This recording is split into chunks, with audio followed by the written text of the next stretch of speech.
Karena yang menghadirkan adalah penasihat hukum terdakwa atau terdakwa, kesempatan atau giliran berikutnya kami berikan kepada penasihat hukum terdakwa. Silakan Pak.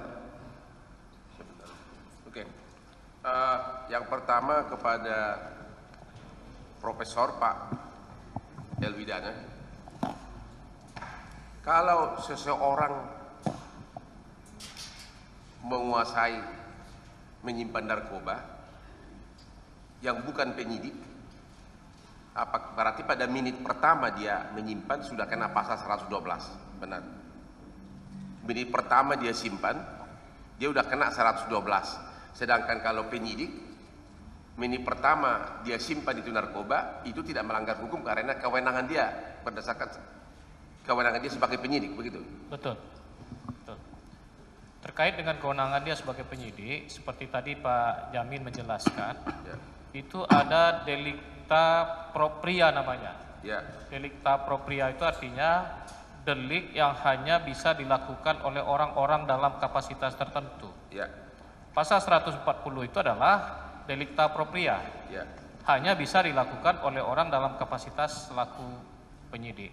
Jadi kalau seandainya dia menyimpan barang itu dalam kedudukannya selaku penyidik, maka tentu tidak mungkin dia bisa dikenakan 112 atau 114. Akan tetapi yang tepatnya adalah menurut saya adalah 140. Demikian. Oke. Kalau pelaksanaan dari 140, kalau seorang penyidik, tadi Anda mengatakan penyidik itu karena dia menyimpan dalam kewenangan dia, dalam rangka pensitaan, maka dia tidak melanggar hukum waktu dia menyimpan. Kalau semua ketentuan yang terkait dengan penyimpanan, artinya dia menawarkan, bukannya disimpan, tapi dia tawarkan untuk dijual, apakah tetap itu kena 140 atau 114? Karena tadi Anda mengatakan 112 dan 114 awalnya itu, titik awalnya itu berbeda dengan 140. 112 dan 114 titik awalnya itu dari menit pertama dia menguasai narkoba tersebut melawan hukum. Sedangkan 140 menit pertama dia menguasai narkoba tersebut tidak melawan hukum. Pertanyaan saya, kalau terjadi pelanggaran 140, yaitu dia bukannya menyimpan penyidik tersebut, tapi menawarkan untuk dijual, bukankah itu masih termasuk delik dalam 140 karena itu melanggar perintah ke dia? Baik, mohon izin yang mulia. Silakan. Dapat saya jelaskan bahwa untuk bisa diterapkannya ketentuan pasal 140 itu, karena tadi dibacakan bahwa pasal 140 itu menunjuk beberapa pasal yang ada dalam Undang-Undang Narkotika, itu diantaranya pasal 88, pasal 89, pasal 91, dan pasal 92. Selama larangan-larangan yang dilarang atau perbuatan-perbuatan yang ditentukan dalam beberapa pasal yang saya sebutkan terakhir itu, maka saya kira yang dipakai adalah 140. Contoh, dia menurut pasal, misalnya dia menurut pasal 88 atau 89, dia wajib menyimpan, ya. Penyidik tersebut wajib menyimpan, ya, narkoba tersebut wajib menyimpan, ya. Tapi dia tidak menyimpan, dia malah tawarkan untuk dijual, ya. Bukankah itu termasuk pelanggaran pasal 89 sehingga kena 140? Saya kira kalau subjeknya di situ adalah penyidik, ya, dia akan bertanggung jawab terhadap barang yang disitanya. Bahkan di dalam Undang-Undang Narkotika itu sendiri diperintahkan kepada penyidik itu untuk mengamankan barang yang ada di tangannya. Nah, pada ketika dia tidak melakukan usaha untuk mengamankan barang-barang itu, berarti dia melakukan perbuatan melawan hukum. 140. Jadi semua perbuatan melawan hukum yang dilakukan oleh si penyidik terhadap narkoba tersebut, melanggar aturan penyimpanan, malah dibawa, disimpan, malah dikasih ke orang lain, ditawarkan untuk dijual. Dan Anda tadi mengatakan itu adalah delik jabatan, ya.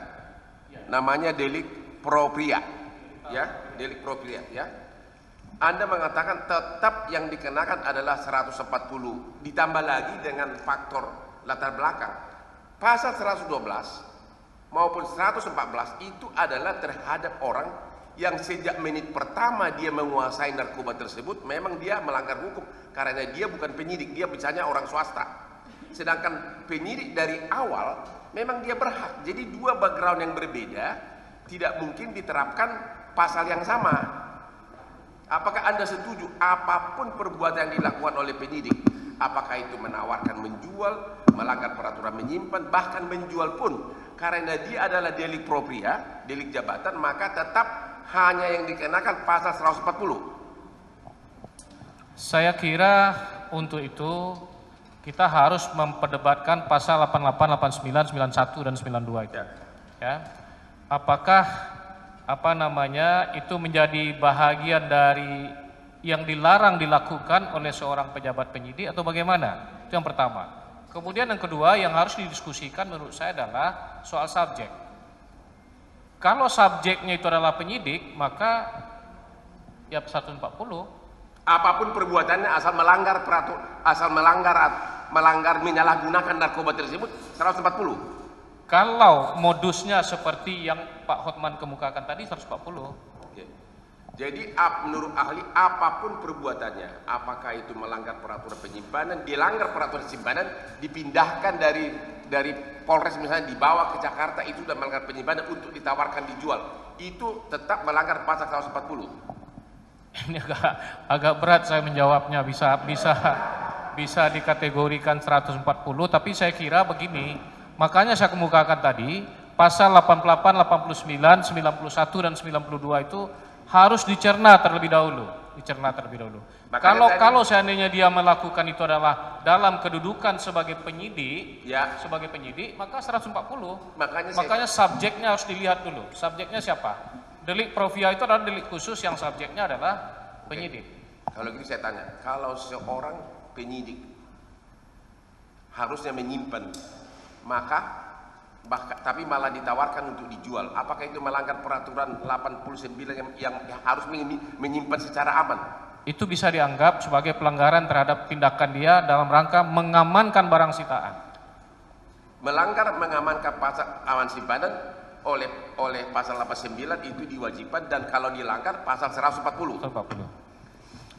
Kalau dari segi unsur subjeknya, tadi kan kita udah bahas bahwa 112 itu adalah terhadap oknum yang bukan penyidik. Memang dari menit pertama dia menyimpan barang, misalnya seorang swasta atau saya menyimpan barang narkoba tersebut, dari menit pertama dia sudah melanggar hukum. Sama juga kaitannya dengan ke 114. Jadi dari segi backgroundnya pun sudah berbeda. 112, 114 itu ditujukan kepada oknum yang bukan penyidik, sedangkan 140 ditujukan kepada penyidik. Pertanyaan saya, dari segi tadi, kalau melanggar peraturan penyimpanan, dilihat dari segi delik propria, kalau ternyata yang didakwakan adalah 112 dan 114, padahal yang melakukan itu adalah penyidik yang sah, baik dia ataupun atasannya. Tadi saksi yang kedua mengatakan ya penyidik apa juga pejabat kepolisian di Indonesia. Apa akibatnya terhadap surat dakwaan, batal atau tidak? Kalau seandainya, menizin yang mulia, kalau seandainya yang terbukti adalah pasal yang tidak didakwakan, tentu konsekuensinya dakwaan itu batal demi hukum. Dakwaan batal demi hukum. Jadi terhadap penyidik yang menyalahgunakan penyimpanan harusnya disimpan tapi malah dijual, harusnya 140 bukan 112 dan 114, dan karena dakwaan batal demi hukum. Oke, kita beralih ke yang lain, yang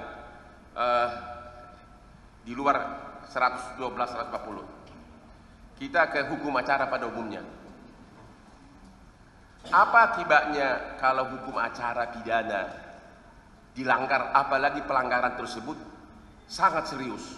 Apakah surat dakwaan batal atau tidak? Baik, terima kasih. Mohon izin yang mulia. Saya ingin jelaskan pertanyaan ini dalam kaitannya dengan ketentuan pasal 3 KUHP.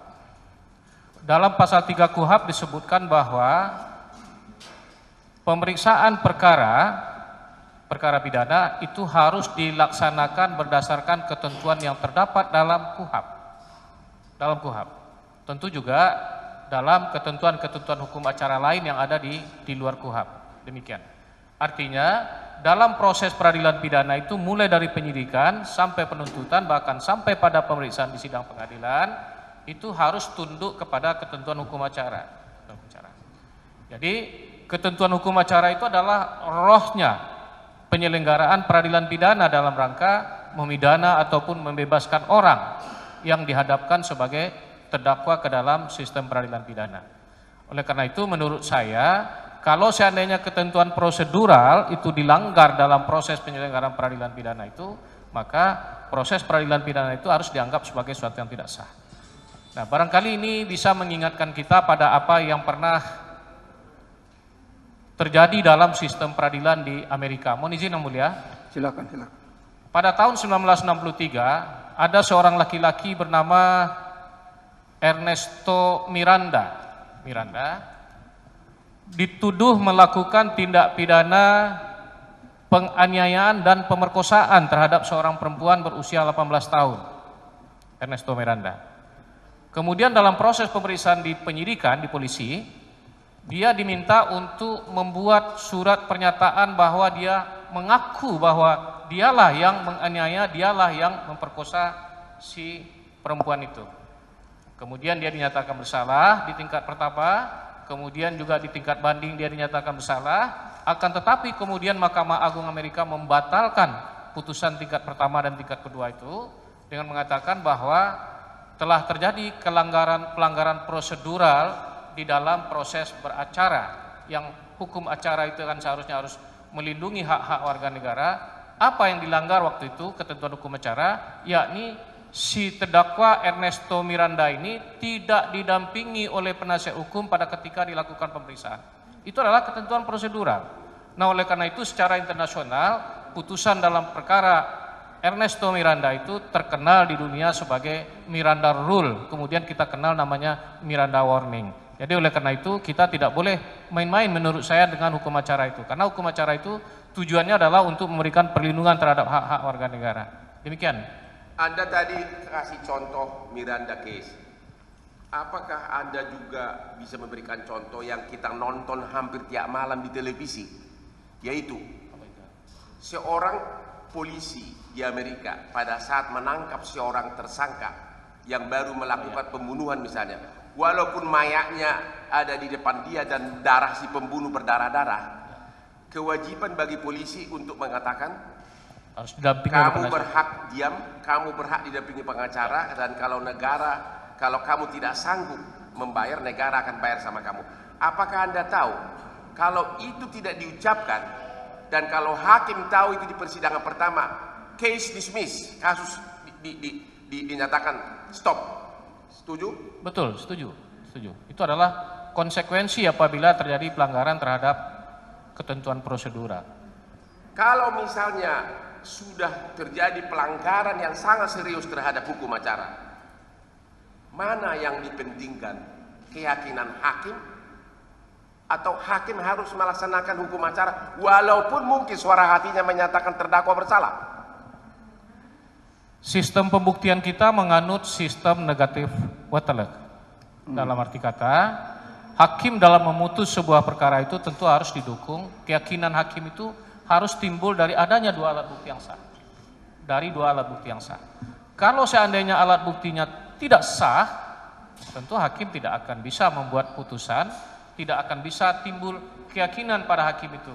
Jadi oleh karena itu, berdasarkan alat bukti yang tidak sah, maka hakim tidak bisa memperoleh keyakinan untuk itu. Karena itu perintah undang-undang, wajib. Oke. Saya kasih contoh. Seorang jenderal kirim WA ke Kapolresnya untuk mencuri mayat dari kuburan. Pada saat pencurian penggalian tersebut ada 7 orang saksi menyaksikan. Tapi pada saat di BAP, satu pun saksi ini tidak dipanggil oleh penyidik. Apakah ini termasuk pelanggaran penyidikan sehingga kena pasal 143 KUHP, penyidikan tidak lengkap dan sebagainya? Apakah saksi dalam Saksi ilustrasi material, saksi yang sangat penting dalam dugaan tindak pidana tersebut tidak pernah dipanggil sebagai saksi. seharusnya saksi itu memang harus dipanggil karena dia yang tahu persis peristiwa materialnya, perbuatan materialnya. Dan kalau tidak dipanggil saksi yang sangat material, apakah benar dakwaan batal demi hukum? Saya kira demikian, berarti dakwaannya tidak lengkap. Karena dakwaan itu harus jelas, lengkap. Tadi majelis hakim kasih contoh tadi tentang narkoba, ya. Kalau misalnya pada waktu pemusnahan nyata-nyata ada beberapa pejabat yang menyaksikan bahkan menandatangani, tapi entah kenapa tidak satu pun dipanggil sebagai saksi. Dan tentu terdakwa ini nggak mungkin memanggil mereka sebagai saksi yang meringankan, karena saksi yang menandatangani itu ketua pengadilan, kepala kejaksaan. Apakah itu pelanggaran serius? Satu pun yang menyaksikan pemusnahan tersebut tidak dipanggil sebagai saksi oleh penyidik di kasus. Ya, saya kira pemusnahan itu kan ada berita acaranya. Berita acara pemusnahan itu ditandatangani oleh mereka yang menyaksikan pemusnahan barang bukti itu. Jadi siogianya mereka tahu dong bahwa yang dimusnahkan itu apa gitu. Karena mereka sudah menandatangani, berarti mereka terikat pada apa yang mereka tandatangani, apa yang mereka saksikan. Oleh karena itu, siogianya yang bersangkutan diminta keterangan sebagai saksi. Sekalipun umpamanya tidak bisa dihadirkan di sidang pengadilan, paling tidak keterangannya sebagai saksi, keterangan tertulis juga bisa diminta di bawah sumpah. Itu baru soal pemusnahan. Ada satu lagi. Barang narkoba tersebut adalah hasil tangkapan dari polisi, misalnya contoh di Bukit Tinggi. Dan mereka yang memproses, bahkan mereka juga panitia pemusnahan. Mereka yang mengatur pembungkusan dan sebagainya. Tiba-tiba ada tuduhan mengganti narkoba dengan tawas. 4 penyidik yang dari kepolisian Bukit Tinggi tersebut dibawa ke Jakarta jadi saksi. Tapi dalam BAP tidak ada satupun pertanyaan apakah ada penggantian sabu dengan tawas. Apakah itu melanggar pasal 143, pemeriksaan tidak lengkap dan sebagainya.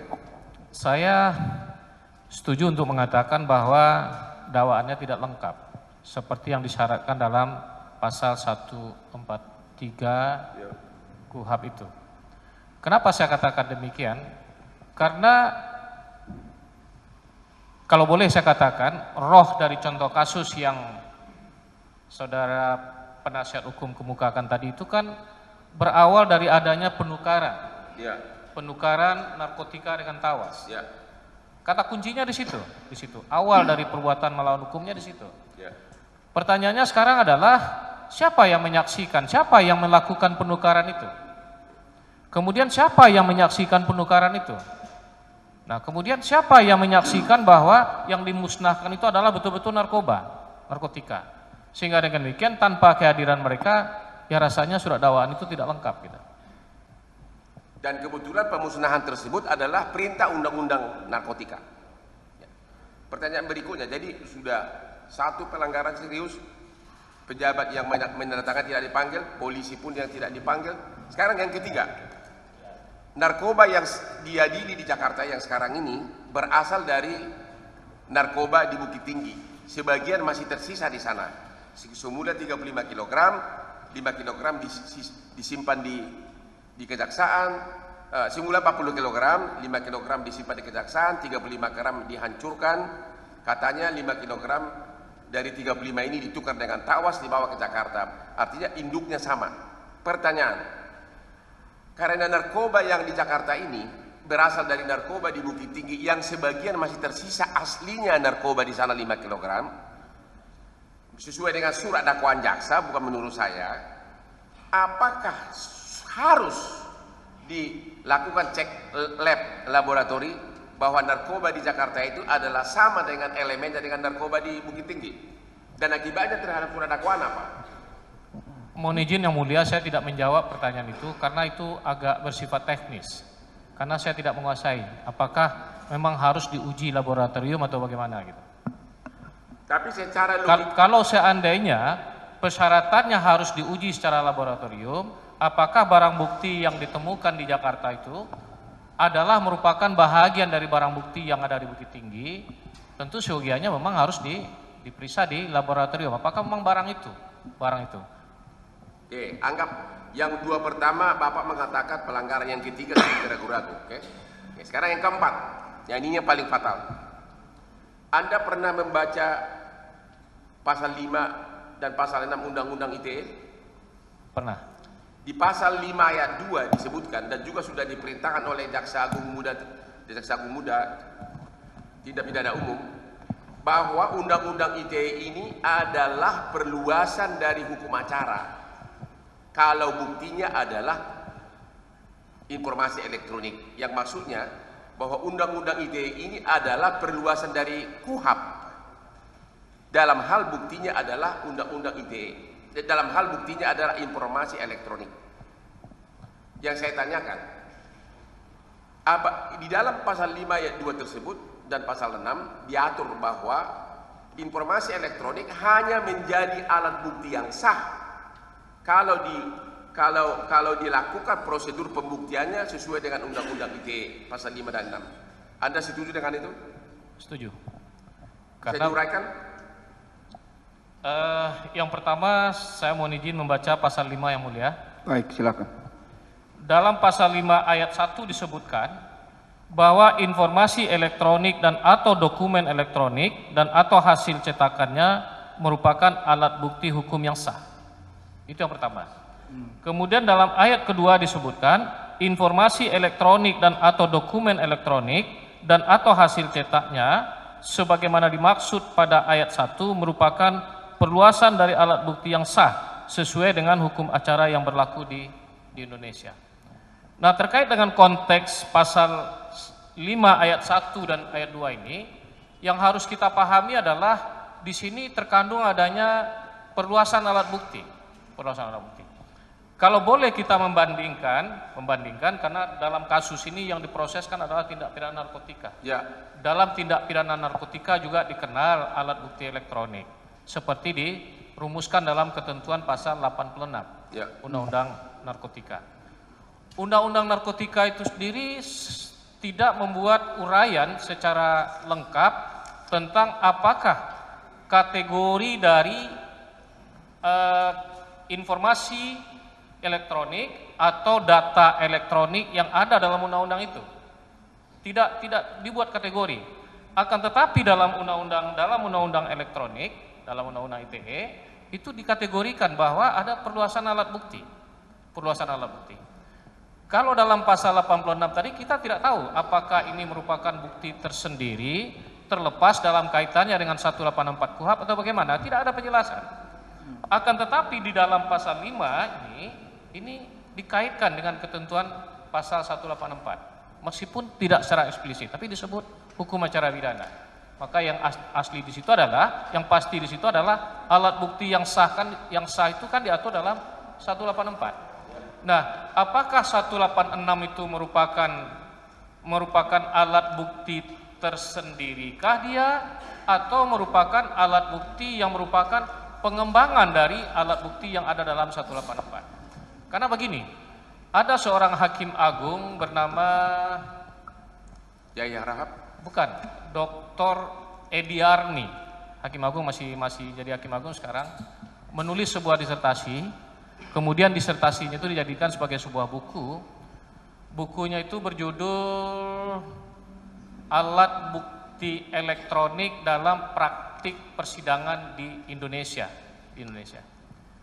Dia menyebutkan pengertian perluasan alat bukti yang sah itu ada dua pengertiannya.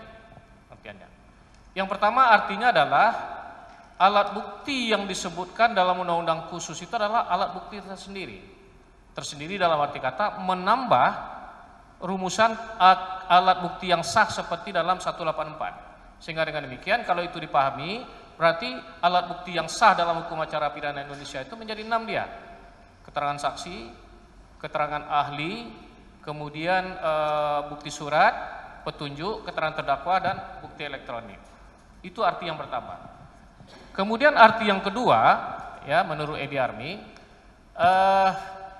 alat bukti elektronik atau informasi elektronik dan atau data serta barang cetakan elektronik itu adalah merupakan perluasan atau pengembangan lebih lanjut dari alat bukti yang ada dalam 184. Kalau seandainya informasi elektronik atau data elektronik itu kemudian dicetak, mencetaknya itu pun tentu harus ada prosedurnya secara digital forensik. Nah, kalau dia menjadi barang cetakan, maka dia sama dengan alat bukti surat, sehingga kekuatan pembuktiannya sama dengan bukti surat. Begitu kata Pak Edi Armi. Jadi sehingga dengan demikian, saya ingin katakan bahwa pasal 5 dan pasal 6 Undang-Undang ITE itu mengatur secara lebih eksplisit bila dibandingkan dengan apa yang diatur dalam pasal 86 Undang-Undang Narkotika. Demikian Pak Nasir Hukum. Apakah ini sama dengan tulisan dari Dr. Surya Prahara SHMH, namanya Prahara lagi, Dr. Surya Prahara SHMH, yang berjudul Pembuktian Elektronik dan Digital Forensik di Indonesia. Di halaman 94 dia menyatakan di sini bahwa dia mengutip pendapat Yahya Harahap, bahwa menurut Yahya Harahap pada awalnya alat bukti elektronik tidak termasuk sebagai alat bukti berdasarkan pasal 184 ayat 1 KUHP. Itu menurut Yahya Harahap. Tapi kemudian dengan berkembangnya undang-undang elektronik, dan di dalam undang-undang elektronik diperluas. Kan di pasal 5 itu kan disebutkan diperluas hukum acaranya. Artinya KUHP-nya diperluas. Artinya 184-nya diperluas. Disebutkan bahwa alat bukti elektronik sudah termasuk sah asalkan dilakukan sesuai dengan pasal 6, yaitu keutuhan, pasal 15 dan pasal 16. Itu Anda setuju? Saya setuju. Bahkan nama penulis yang saudara sebutkan itu, Surya Prahara, adalah bimbingan saya promotornya pada ketika menulis disertasi di Universitas Dallas. Oh begitu? Ya. Hebat banget Dallas. Pertanyaan saya berikutnya. Kalau memang Undang-Undang ITE pasal 5 dan pasal 6 sudah memperluas KUHP, sudah memperluas hukum acara, memperluas pengertian 184 tentang jenis-jenis alat bukti. Kemudian di dalam pasal 6 disyaratkan adanya keutuhan, yaitu dengan praktek diakui harus ada digital forensik. Pertanyaan, kalau alat bukti elektronik tersebut tidak pernah diforensik dan kemudian yang ditanyakan kepada saksi di BAP bukanlah hasil digital forensik, tapi hasil screenshot manual tangan begini, bahkan jari penyidik kelihatan. Apakah itu alat bukti yang sah? Baik, mohon izin menjawab yang mulia.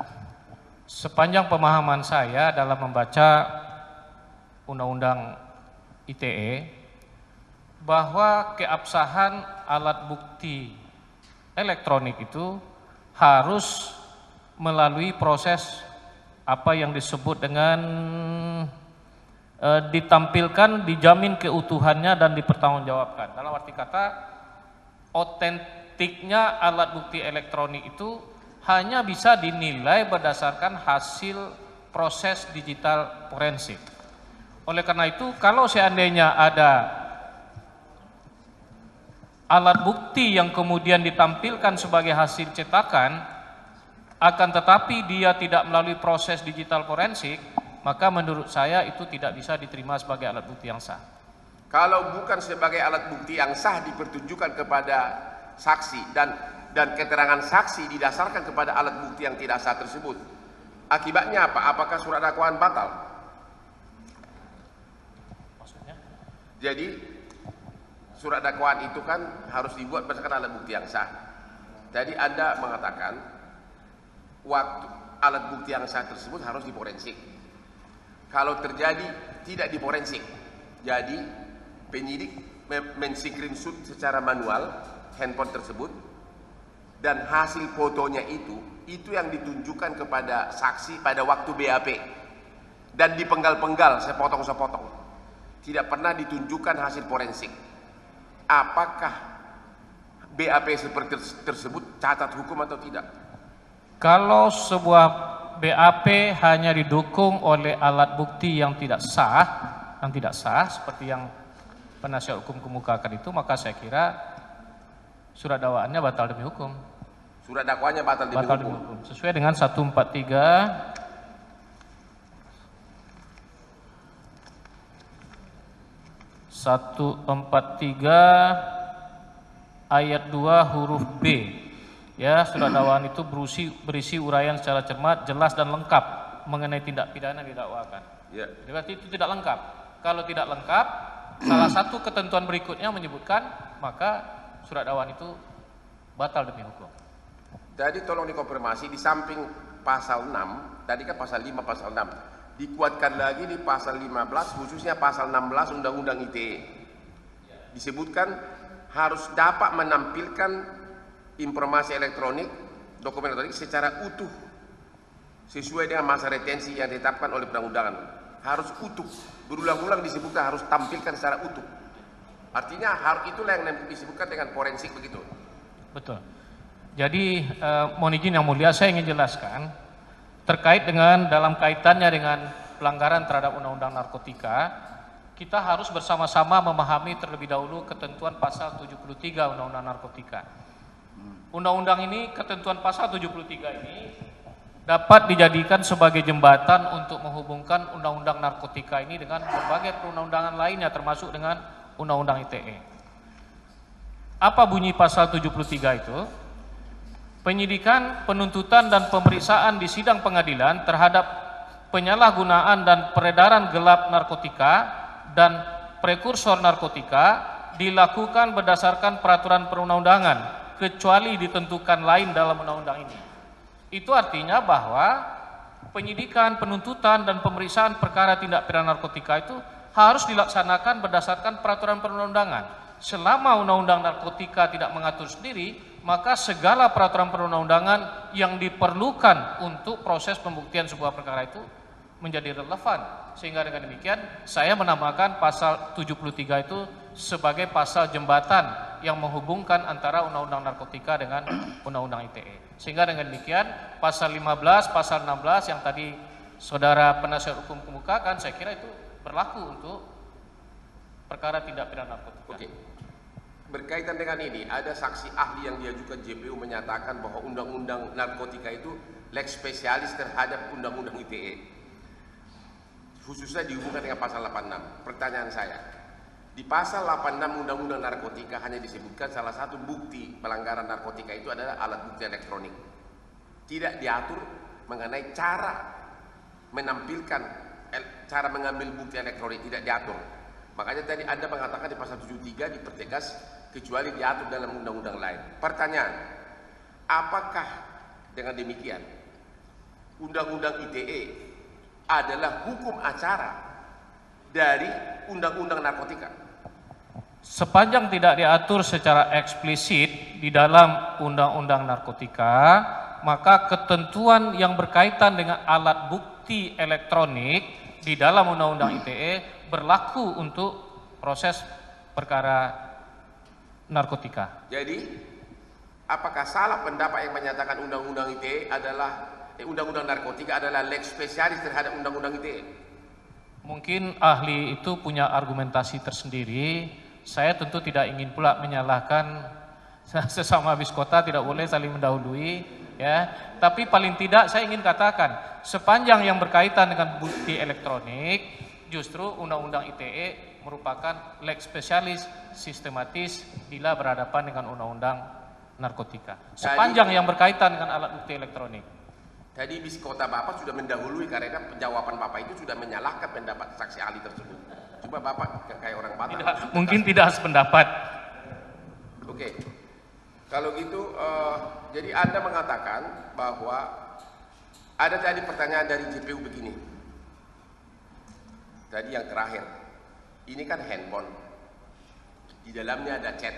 Misalnya Hotman telepon artis, ngajak kemana-mana gitu kan. Dicetak. Ya, dicetak, di screenshot. Memang secara formal ada buktinya. Cuma pertanyaannya, waktu mencetaknya itu, waktu mengekstrak, istilahnya mengekstrak, Itulah namanya digital forensik, baru diakui sebagai sah. Ini saya tanya sebelum ditanya oleh jaksa nanti. Kalau seandainya yang ditampilkan sebagai alat bukti di proses persidangan adalah informasi dan data elektroniknya yang bersifat original, ya tidak perlu di digital forensik. Maksudnya digital original yang mana? Original artinya yang dibawa apa yang ditulis di secara, tapi utuh ya, masih utuh. Justru ini dipenggal-penggal. Nah, kalau dipenggal-penggal tidak bisa diterima sebagai alat bukti. Dan kedua, tadi saksi ahli mengatakan harus digital forensiknya dulu, baru dari situlah ditunjukkan kepada ahli, kepada saksi. Jadi bukan di screenshot seperti ini. Tadi kan Bapak mengatakan harus di digital forensik dulu, ya. Itulah yang ditunjukkan kepada saksi-saksi, ya, agar utuh. Kalau seandainya yang ditampilkan itu adalah hasil proses digital forensiknya, ya. Tapi kalau informasi aslinya yang ditampilkan, tapi itu jarang juga orang membawa ke sidang pengadilan, ya. Itu ditampilkan tidak perlu digital forensik menurut saya gitu. Tadi Anda mengatakan pasal 5 dan pasal 6 digital forensik itu harus utuh. Ya. Harus utuh. Betul. Karena kalau hanya sepotong-sepotong nggak mungkin itu namanya tidak utuh. Betul. Apakah Anda meralat jawaban saudara memang harus utuh, tidak boleh sepotong-sepotong? Kalau utuh iya harus utuh, tidak boleh. Jadi kalau hanya di screenshot itu kan di sini juga kan, agar jadi bukti harus dipoto, harus di screenshot, harus di digital forensik. Penasihat hukum silakan bertanya, jangan digiring ahli itu sesuai dengan kehendaknya. Ya, ajukan pertanyaan yang mana kira-kira perlu pendapatnya, ajukan pertanyaannya, silakan. Terima kasih. Anda tadi sudah menjelaskan pengertian digital forensik, ya. Yaitu keseluruhan secara utuh diekstrak dari handphone tersebut. Ya. Itulah namanya yang asli. Setuju? Ya, setuju. Kalau di foto seperti ini, sepotong-sepotong, itu asli atau tidak? Di foto tidak. Foto tidak. Udah ketawa tadi jaksa, sempat gue jantungan kau bikin Sudah. Oke. Lanjutkan. Ada pertanyaan lain? Jadi sekali lagi untuk jawaban Anda, chatting yang difoto, ya, yang difoto seperti itu melanggar pasal 5 dan pasal 6 Undang-Undang ITE karena tidak secara utuh ditampilkan, begitu? Betul, melanggar. Jadi itu artinya juga kalau hasil cetakan itu yang dijadikan sebagai alat bukti itu harus melalui proses digital forensik. Hanya jangan ketawa dulu. Oke, cukup. Belum. Nah, silakan kalau masih ada yang lain. Untuk juga nanti jangan dipelesetkan oleh jaksa. Ada 2 jenis BAP dalam perkara ini. Satu BAP dari saksi-saksi fakta yang adalah ditanyakan dia screenshot tadi yang kita bilang itu tidak sah karena itu bukan forensik. Itu tadi Bapak mengatakan itu melanggar Undang-Undang ITE. Ada satu lagi BAP dari ahli forensik tersebut. Ya, jadi ada 2 jenis BAP, ya. Yang saya tanyakan tadi itu adalah BAP dari saksi fakta yang sumbernya adalah screenshot dari foto dengan manual tangan begini. Okay. Pertanyaan saya berikutnya, pelaksanaan dari pasal 1843 ayat 4, yaitu terdakwa atau kuasa hukumnya harus bisa melihat semua lampiran dokumen berkas perkara, turunannya.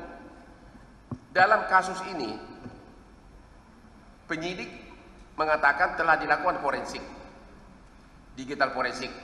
Itu dimasukkan dalam soft copy DVD secara utuh, tapi tidak dilampirkan dalam berkas perkara dan kita tidak bisa melihat. Apakah itu melanggar pasal 143 ayat 4 dan akibatnya apa terhadap surat dakwaan? Kalau pasal 183 ya, 143 ya, ayat 4 itu terkait dengan pelimpahan perkara ke pengadilan, ya. Ayat 2-nya itu seperti saya jelaskan tadi, dakwaan itu harus membuat uraian secara cermat, jelas dan lengkap mengenai tindak pidana dan seterusnya. Ya. Nah, itu di dalam ayat 4-nya, turunan dan pelimpahan perkara serta surat dakwaan itu harus disampaikan kepada tersangka atau kuasanya. Kalau tidak, kalau seandainya yang disampaikan itu adalah surat dakwaan atau perintahan yang surat dakwaan yang tidak lengkap, maka itu berkonsekuensi terhadap terhadap ketentuan pasal 143 ayat 3-nya. Karena yang dinyatakan batal demi hukum itu adalah surat dakwaan. ya. Kalau surat dakwaannya dinyatakan batal demi hukum, surat dakwaan yang batal demi hukum itu yang diserahkan kepada penasihat hukum, maka saya kira tentu akibatnya juga surat dakwaan itu tidak sah. Ayat 4 gimana penafsirannya? Turunan surat pelimpahan berkas perkara, pelimpahan perkara beserta surat dakwaan disampaikan kepada tersangka atau kuasanya atau penasihat hukumnya dan penyidik pada saat yang bersamaan dengan penyampaian surat pelimpahan perkara tersebut ke pengadilan negeri. Artinya berkas perkara itu sengaja dikasih, dilimpahkan tidak lengkap, dan sampai hari ini pun kita kuasa terdakwa tidak bisa melihat. Apakah itu melanggar ayat 4? Melanggar ayat 4, iya. Akibatnya terhadap surat dakwaan apa?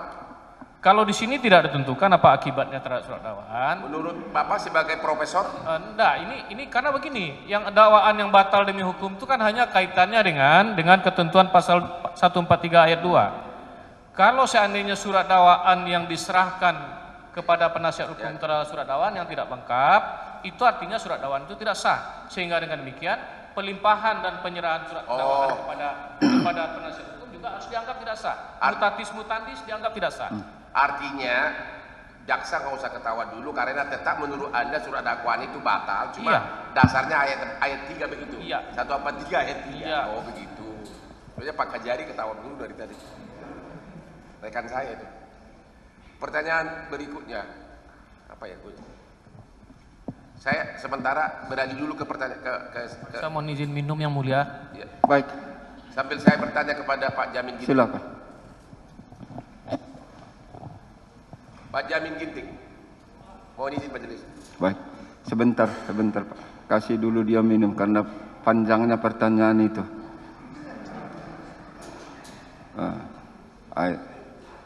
Pak Jamin silakan. Ginting, Bapak sebagai ahli yang salah satu pendapatnya dikutip oleh majelis hakim dalam perkara Sambo obstruction of justice, apa itu benar dengan terdakwa siapa?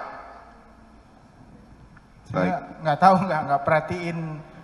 Saya nggak perhatiin, tapi paling tidak saya menjadi salah satu ahli dalam kasus obstruction of justice.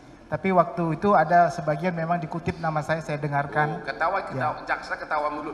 Kalau saya nanya pasti sudah ada dasarnya. Penasihat hukum, saya minta fokus. Ya, orang Ini jaksa ahli ketawa sedang majelis. menjawab, biar menunggu giliran. Iya, Giliran giliran. penasihat hukum dulu, ya. Saya minta fokus. Ya. Ini persoalan serius, Terima menentukan nasib dan hak terdakwa, ya. Saya minta seluruhnya jangan ada yang senyum-senyum, ketawa-ketawa dalam menghadapi kasus yang serius, ya. Silakan, waktu masih diberi kesempatan ke penasihat hukum terdakwa. Kita ke 140, 112 dan 114 Undang-Undang Narkotika yang tadi juga sudah dijawab oleh ahli ini, tapi karena ahli yang berbeda saya harus tanyakan. Apakah benar bahwa memang 140 itu memang ditujukan ada khusus delik kepada pejabat tertentu, yaitu delik apa namanya itu bahasa profia. Ya.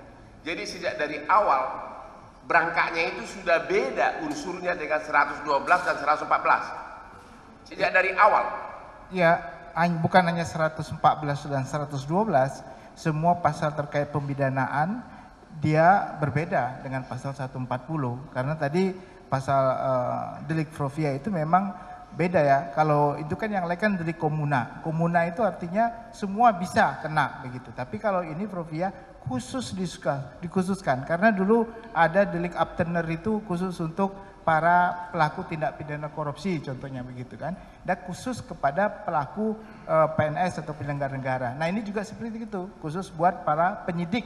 Nah, penyidik ini dikenakan suatu pasal pemidanaan dari pasal administratif yang harusnya dilakukan tidak dilakukan. Begitu. Ada pertanyaan saya. Di pasal 140 tidak disebutkan mengenai pelanggaran administratif. Siapa yang melanggar pasal-pasal dikenakan pidana. Tidak disebutkan administratif. Melanggar peraturan penyimpanan, melanggar peraturan penyisihan. Apakah itu berarti melanggar peraturan penyimpanan penyisihan harusnya dia simpan tapi dibawa ke Jakarta untuk dijual?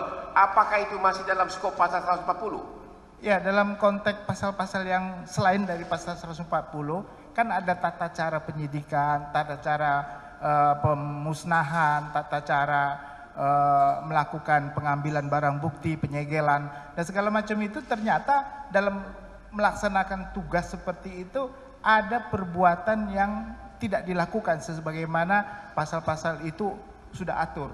Yaitu misalnya dia tidak menyimpan tapi malah dibawa ke Jakarta. Itu kan melanggar peraturan penyimpanan, oleh karenanya tetap 140. Ya, dalam konteks dia tidak melakukan penyimpanan atau tidak disimpan pada tempatnya yang tidak semestinya, itulah pelanggaran yang dimasukkan dalam pasal 140 itu, begitu. Itu masuk. Jadi pelanggaran 140 bukan hanya pelanggaran administratif. Itulah pelanggaran administratif. Kan ada polisi diperintahkan untuk menyimpan barang pada suatu tempat tertentu, tapi dia pindahkan barang itu ke tempat lain. Nah, untuk itu kan dijual atau ditawarkan dijual. Nah, kalau untuk dijual tentu itu ada suatu prosedur yang harus diteliti lebih lanjut. Apakah penjualan itu adalah suatu perbuatan pidana yang dapat dikatakan pasal 114 karena jabatan dia, atau karena itu pelanggaran administratif yang dilanggar, begitu. Itu yang harus ditentukan. Kalau saya nggak bisa menentukan hal itu sebagai suatu perbuatan etik yang harus dilanggar atau tidak, begitu. Jadi menurut Anda, sekali lagi, kalau seorang penyidik yang sejak awal dia sah menyimpan barang bukti tersebut, bukan seperti pasal 112 dan 114 yang dari awal memang dari menit pertama dia tidak berhak menyimpan barang tersebut. Di dalam pasal 140 menunjuk pada pasal-pasal, intinya barang siapa melanggar peraturan penyimpanan harusnya disimpan tapi malah dibawa kabur ke Jakarta. Apakah menurut Anda tetap 140 tetap bisa kena terhadap penyidik tersebut? Ya, itu berarti dia menyalahi tempat penyimpanan yang seharusnya dia simpan. Jadi pertanyaannya, kalau begitu tetap menurut Anda yang berlaku 140 bukan 112 atau 114? Ya, kalau dia sebagai penyidik ya harus masuk profil tadi, dia masuk dalam kategori pasal 140. Masuk 140. Ya. Kalau ternyata JPU salah mendakwa, dakwanya 112 dan 114. Bukan 140, apakah akibatnya dakwaan batal demi hukum? Ya, itu kembali loncat lagi ke hukum acara berarti ya. Nah, dalam konteks 143 tadi kan sudah disebutkan. Ya. Dalam 143 ayat 2 huruf B, jaksa itu harus menguraikan secara cermat, jelas dan lengkap mengenai tindak pidana yang didakwakan dengan menyebutkan waktu dan tempat tindak pidana dilakukan. Jelas lengkap itu tentu terkait dengan pasal. Nah, kalau pasalnya nggak pernah didakwakan, ya tentu dakwaannya batal demi hukum, demikian. Maksudnya 140 tidak didakwa terhadap penyidik yang sah gitu? Tidak ada dalam surat dakwaan pasal tersebut. Padahal dalam pembuktian kan konteks hukum pidana kan kita ingin mencari kebenaran material. Ya. Dalam kebenaran material ini ditemukan ternyata pasal yang lebih tepat itu adalah pasal 140. Lalu jaksa tidak memasukkan pasal itu dalam surat dakwaan. Berarti dakwaan jaksa itu batal demi hukum karena tidak cermat dalam menetapkan pasal yang seharusnya dimasukkan. Demikian. Terima kasih. Tidak beralih ke apakah pasal penyertaan juga kena ada di pasal 140 kalau misalnya seorang jenderal menyuruh Kapolresnya untuk melanggar peraturan penyimpanan, berarti pasal 55 juga berlaku terhadap 140. Ya, konteks penyidik dalam konteks ini kan deliknya delik pidana formil ya dalam konteks ini kan. Jadi semua bisa aja, ada orang yang menyuruh melakukan, ada yang disuruh, ada yang menghancurkan, ada yang dianjurkan, itu bisa terjadi seperti itu. Terima kasih. Pertanyaan berikutnya, pelaksanaan 143 KUHP. Dalam kasus ini kita pernah mengajukan eksepsi bahwa semua pejabat yang menandatangani perintah pemusnahan tidak di BAP. Kemudian juga terbukti di persidangan memang tidak pernah di BAP.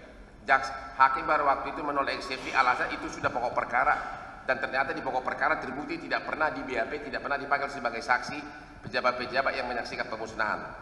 Yang kedua lagi, semua penyidik yang melakukan pemusnahan, yang juga menangani kasus tersebut di Bukit Tinggi juga tidak pernah ditanyakan apakah mereka mengetahui ada narkoba diganti dengan tawas.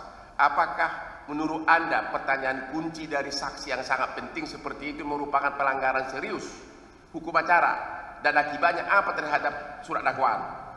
Ya, dalam konteks penyalahan prosedur hukum acara itu bukan hanya berlaku dalam eksepsi, sampai putusan akhir, sampai kapanpun kalau ada temuan ya dari para pemeriksa ini, hakim begitu ya, dan para pihak ya tentunya yang sebagai pemeriksa, bisa saja diputuskan lepas dari segala tuntutan hukum karena dakwaan jaksa batal demi hukum.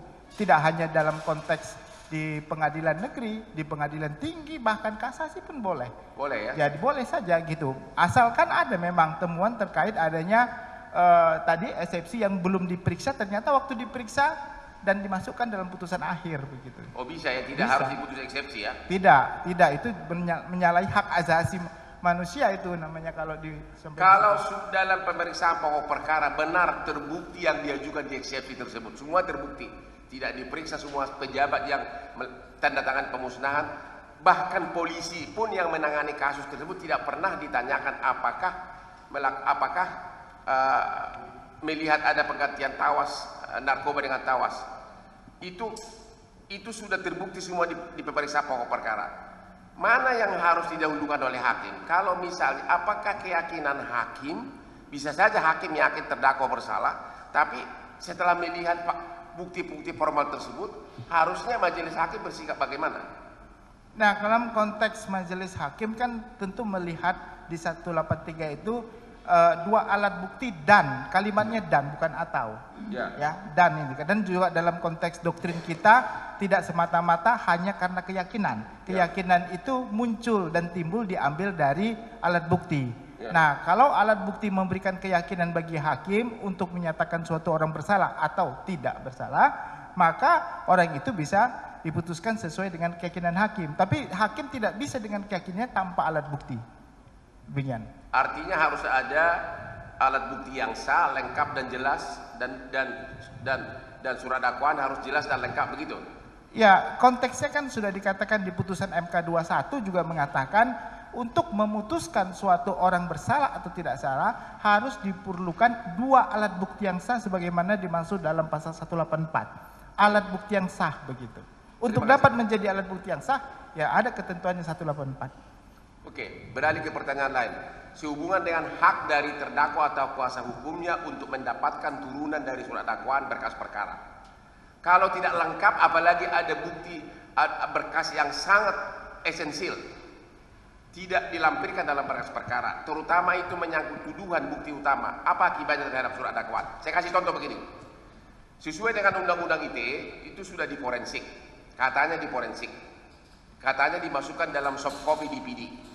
Tapi tidak dilampirkan dalam berkas perkara, tidak pernah dikasih ke terdakwa atau kuasa hukumnya. Bahkan terdakwa dan kuasa baru tahu setelah persidangan saksi fakta hampir selesai.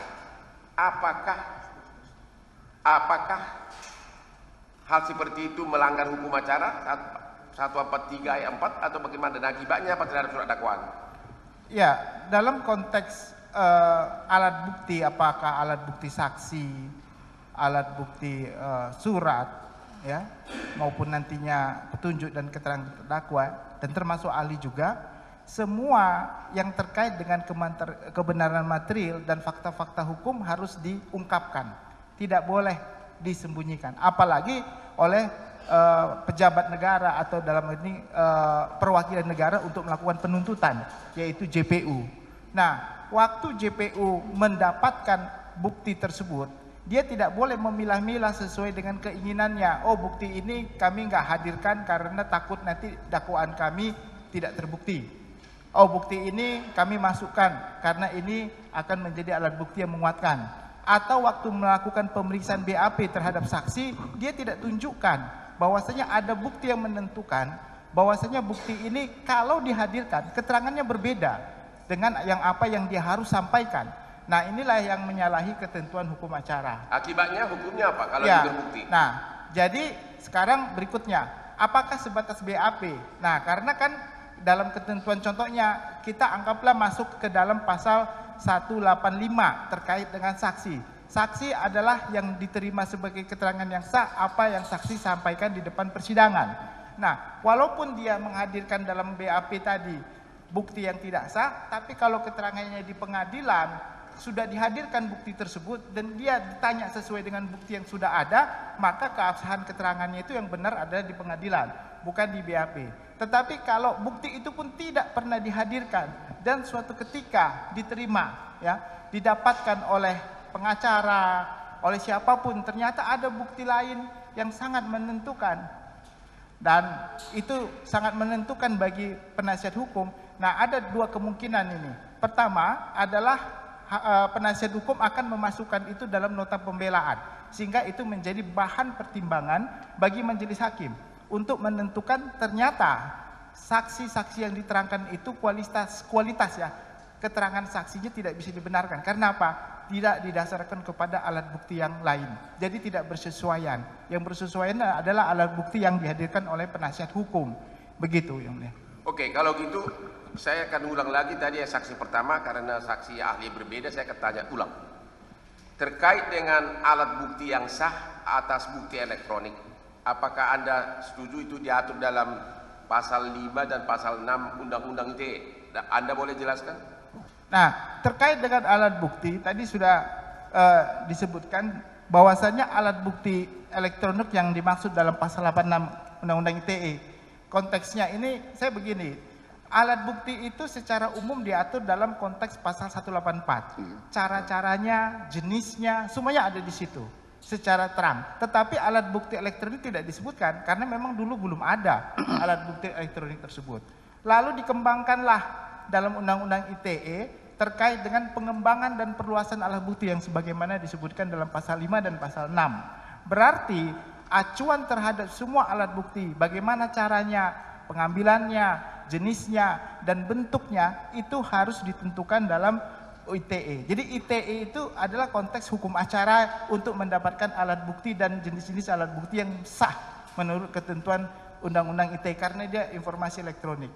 Kalau undang-undang lain tidak menyebutkan bagaimana cara mendapatkannya, kualitasnya bukti tersebut, maka kembali lagi kepada Undang-Undang ITE, tidak merujuk kepada undang-undang tersebut. Kecuali memang undang-undang tersebut sama seperti pasal 184 disebutkan saksi adalah yang menerangkan, saksi boleh satu asalkan ada keterangan lain dan sebagainya diuraikan dengan baik itu, maka ketentuan itu akan berlaku bagi ketentuan undang-undang materialnya. Tapi kalau undang-undang materialnya tidak menyebutkan, dia balik lagi ke hukum acara ITE-nya tadi di Undang-Undang ITE-nya. Demikian. Oke, hukum materialnya dalam Undang-Undang Narkotika di pasal 86 menyebutkan salah satu alat bukti adalah ya, dengan alat bukti elektronik. Tapi hukum acaranya tidak diatur. Dan Anda mengatakan tadi karena tidak diatur, maka Undang-Undang ITE adalah sebagai hukum acara dari Undang-Undang Narkotika, benar?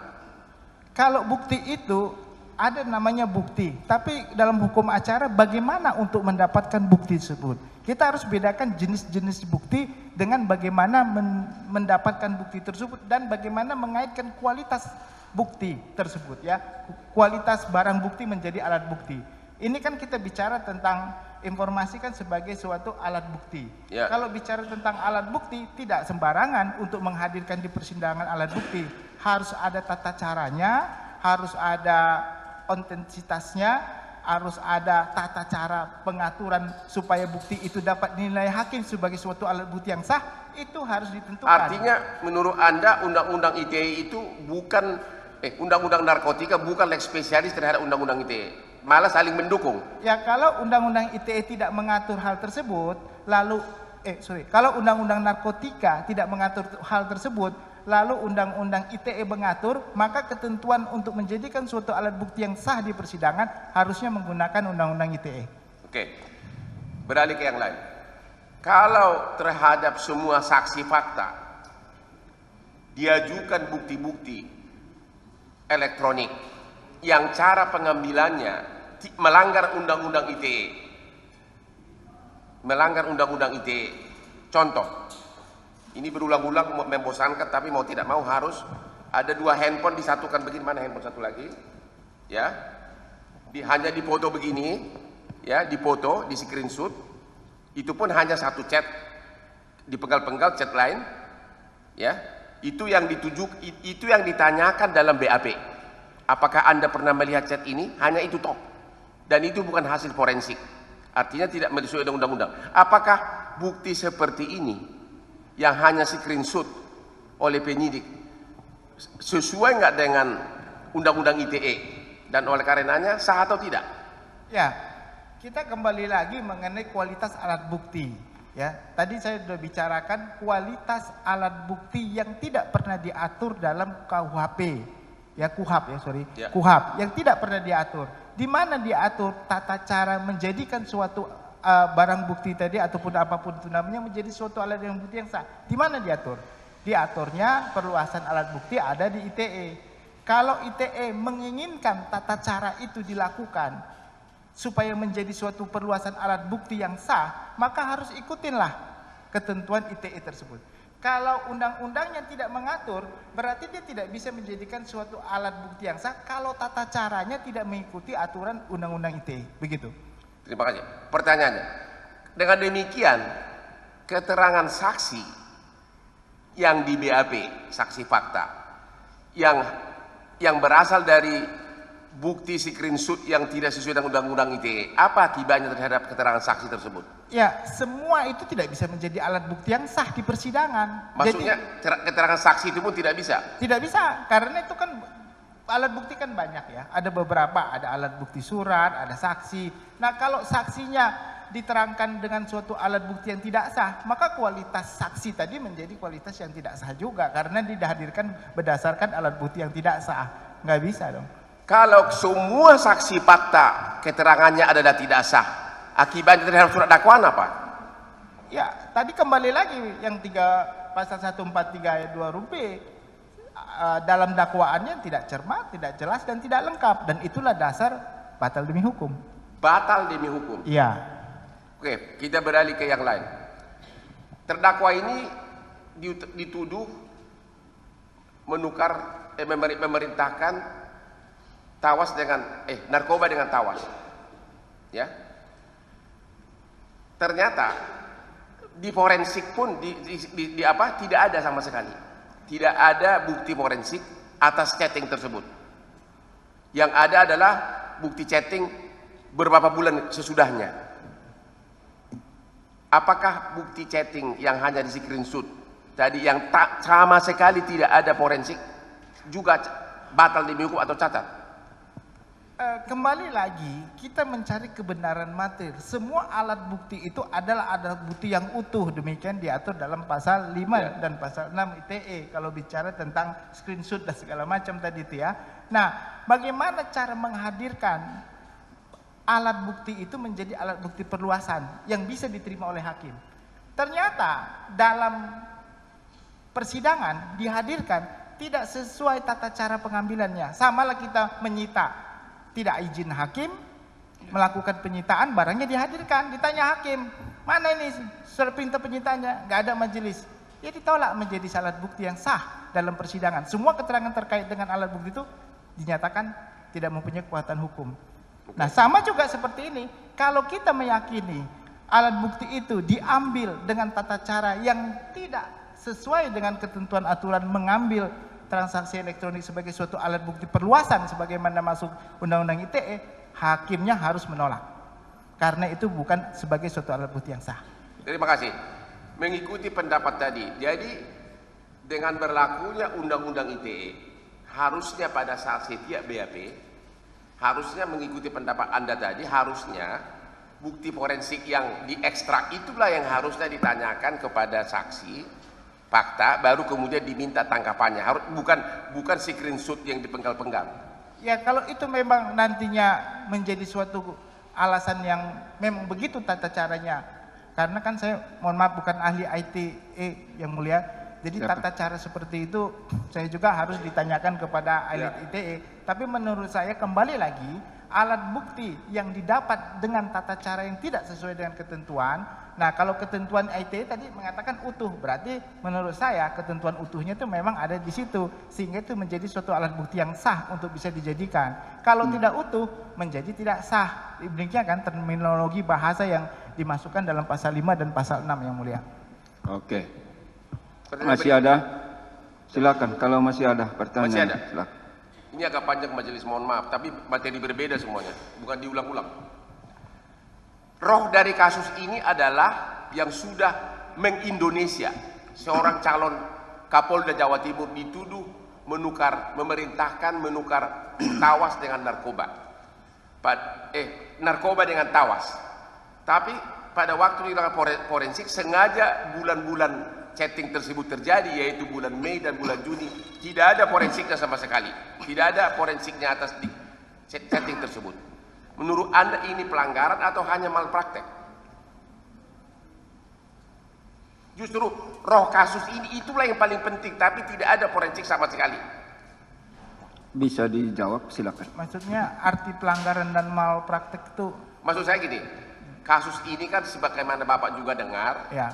seorang jenderal memerintahkan sabu ditukar dengan tawas yang katanya trawes, sehingga menjadi ngetop kasusnya. Itu diambil dari chatting yang dipenggal-penggal tadi dengan screenshot. Tapi waktu dilakukan forensik, tidak ada forensik atas chatting tersebut pada bulan tersebut. Ini kebetulan chatting tersebut dilakukan katanya bulan Mei dan Juni 2022. Yang diforensik itu adalah bulan Juni, akhir bulan Juni ke belakang. Sedangkan Mei dan Juni sama sekali tidak ada forensik, sehingga chatting mengenai tukar narkoba dengan tawas itu sama sekali nggak ada forensik. Menurut Anda itu suatu pelanggaran hukum atau hanya malpraktek atau apa? Ya, kembali lagi saya katakan tadi, semua alat bukti, barang bukti yang dimiliki oleh jaksa penuntut umum harusnya dihadirkan dalam persidangan untuk mencari kebenaran material. Nah, pertanyaannya ya, kalau seandainya jaksa nggak mau menghadirkan itu untuk menguatkannya, kalau dihadirkan sehingga itu akan melemahkan tuntutan jaksa, dalam dakwaannya juga akan melemahkan. Bagaimana? Berarti kebenaran materialnya tidak akan pernah terungkap. Berarti melanggar hak asasi daripada terdakwa begitu.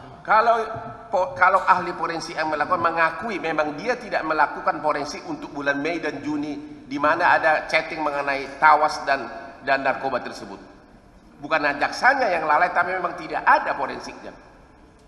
Kalau tidak ada, ya memang tidak ada bukti yang bisa dijadikan dasar membuktikan orang melakukan tindak pidana, sehingga dia harus dibebaskan. Kalau nggak ada bukti secara chat, tapi itu kan bagian dari salah satu alat bukti. Mungkin ada alat bukti lagi nih. Terima kasih atas jawaban saudara. Saya beralih ke topik lain dan ini yang terakhir, Pak Majelis, tapi nanti akan saya tanyakan kepada dua-duanya. Kaitannya dengan Mededadir turut serta, meeting of minds. Kalau misalkan benar seorang jenderal memerintahkan untuk menukar narkoba dengan tawas, di bulan Mei, atau mungkin itu sampai Juni ada pembicaraan tersebut. Tapi tanggal 24 September, si jenderal memerintahkan tarik musnahkan itu narkoba. Dan si Kapolres mengatakan, siap jenderal, kami laksanakan. Dan berulang-ulang ada jawaban, kami laksanakan. Dan sejak tanggal tersebut, Kapolres sudah tidak, Kapolda, si jenderal sudah tidak pernah lagi chatting, memberikan perintah lain. Pertanyaannya, kalau sudah ada perintah dari jenderal untuk musnahkan narkoba, tapi 1 bulan kemudian si Kapolres tetap menjual, apakah masih ada meeting of mind? Siapa yang bertanggung jawab secara pidana? Ya, dalam konteks Mededadir, pertama ada niat bersama-sama untuk melakukan suatu perbuatan pidana, lalu ada perbuatan fisik di antara mereka, lalu mereka bersama-sama berkeinginan untuk mewujudkan suatu perbuatan itu menjadi terlaksana. Ya. Nah, jadi kalau ingin mewujudkan berarti diwujudkan bersama-sama. Kalau salah satu tidak ingin mewujudkan suatu perbuatan tersebut, lalu ada orang lain ingin mewujudkannya, maka pertanggungjawaban pidana adalah pada orang yang mewujudkan perbuatan tersebut. Jadi si jenderal tadi itu tidak diminta bisa bertanggung jawab pidana karena sudah perintahkan stop, tarik dan musnahkan. Ya, dalam hal dia sudah memerintahkan untuk tarik dan musnahkan, berarti dia ada mencoba berusaha untuk tidak melaksanakan dan mewujudkan niat tersebut. Kalau dia tidak ingin mewujudkan niat tersebut, harusnya dibebaskan dari pertanggungjawaban pidananya, begitu. Oke, pertanyaan terakhir kepada Bapak, nanti ada satu lagi kepada beliau. Tadi si Kapolres tadi itu mengatakan, memang benar ada perintah musnahkan dan tarik. Tapi beberapa saat kemudian, beberapa minggu kemudian, saya diperintah untuk terus menjual. Dan bahkan saya kasih uang ke jenderal. Tapi tidak ada saksi yang mendengar. Bahkan si Kapolres tersebut menjadi terdakwa juga atau jadi saksi mahkota. Apakah satu saksi, peraturan satu saksi, bukan saksi masih berlaku di negeri ini? Ya, dalam konteks tidak ada orang lain selain daripada mereka yang kemudian mereka adalah bagian dari terdakwa. Memang ini yang menjadi problema karena di antara saksi mahkota tersebut saling menjatuhkan dan saling ingin menghancurkan sesama yang lain, begitu kan? Karena itu, tapi tidak ada larangan memang dalam ketentuan KUHP kita untuk menghadirkan saksi mahkota. Padahal itu adalah suatu teknik yang seharusnya digunakan dalam penyidikan dari penyelidikan, bukan di sidang pengadilan, begitu. Nah itu, kalau menurut saya tidak pantas dan tidak elok lah seorang saksi mahkota ingin menjatuhkan yang lain begitu di dalam persidangan dengan memberikan keterangan yang tidak benar. Walaupun mereka disumpah, tapi kan mereka sendiri sudah sebagai terdakwa, begitu kan. Itu konteksnya yang pertama. Yang kedua, terkait dengan apa tadi saya lupa lagi. Satu saksi bukan saksi. Oke. Satu saksi bukanlah saksi, memang dalam kita lihat Balang 1185, satu saksi bukanlah saksi. Jadi 1000 saksi, satu alat bukti saksi. Kalau tidak ada alat bukti saksi, minimum 2 alat bukti, satu saksi hanya bisa dibenarkan kalau alat bukti lain.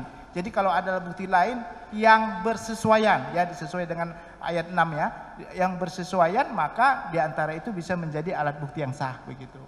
Apakah pernah mendengar putusan dari Mahkamah Agung, PK Mahkamah Agung, perkara terkenal, pengacara terkenal, putusan PK 78 PK Pitsus 2021 dengan terdakwa Lukas, di mana karena tidak diforensik dan alat buktinya juga tidak sah dan hanya satu saksi oleh majelis PK, terdakwa dibebaskan. Ya, jadi kalau tidak ada alat bukti dalam konteks ini, tidak ada bukti lain, maka itu tidak bisa dipidana.